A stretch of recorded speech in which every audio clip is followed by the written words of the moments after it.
प्रत्येक जीवात्मा ब्रह्म स्वरूप ही है, ब्रह्म ही है। लेकिन माया के प्रभाव में आने पर वो अपने आप को एक जन्म और मरण का उत्पाद मान लेता है कि मेरा जन्म हो रहा है और मेरी मृत्यु हो रही है। इसे माया कहते हैं। जीव हमेशा काल का ग्रास बन रहा है। कोई भी प्राणी हो, चाहे वो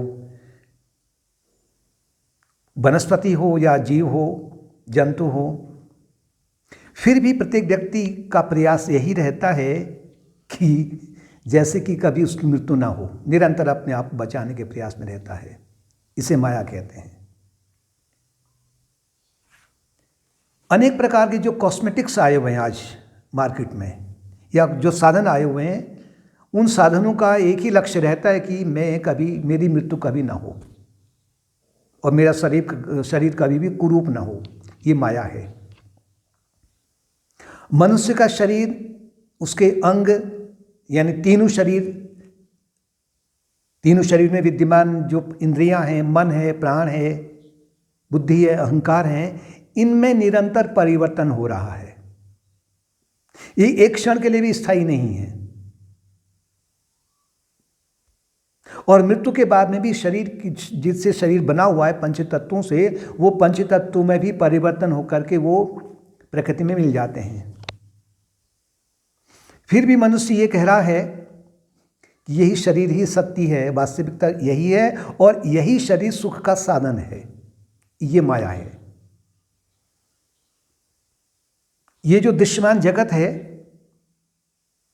ये माया का ही उत्पाद है, भ्रम है। यानी क्योंकि जो भी हमें अनुभव में आ रहा है वो मन का खेल है, मन की वासनाएं हैं, मन की रचनाएं हैं। मन क्या है? मन वासनाओं का ढेर है। और वासनाएं सूक्ष्म होती हैं। जब ये अपने आप को मैनिफेस्ट कर देती हैं भौतिक जगत से सुख लेने के लिए, तब ये स्थूल रूप ले लेती हैं। लेकिन मन के समाप्त हो जाने पर, मन के हट जाने पर केवल ब्रह्म की सत्ता रहती है। और जब तक दिखाई पड़ रहा है संसार, ये माया है। और माया को हम कभी तमस बोल देते हैं, कभी हम मोह बोल देते हैं, कभी हम अविद्या बोल देते हैं, कभी अनित्यम बोल देते हैं। तो साधक को ये जो माया महाठगिनी हम जाने, इस ठगिनी से सावधान रहने की आवश्यकता है।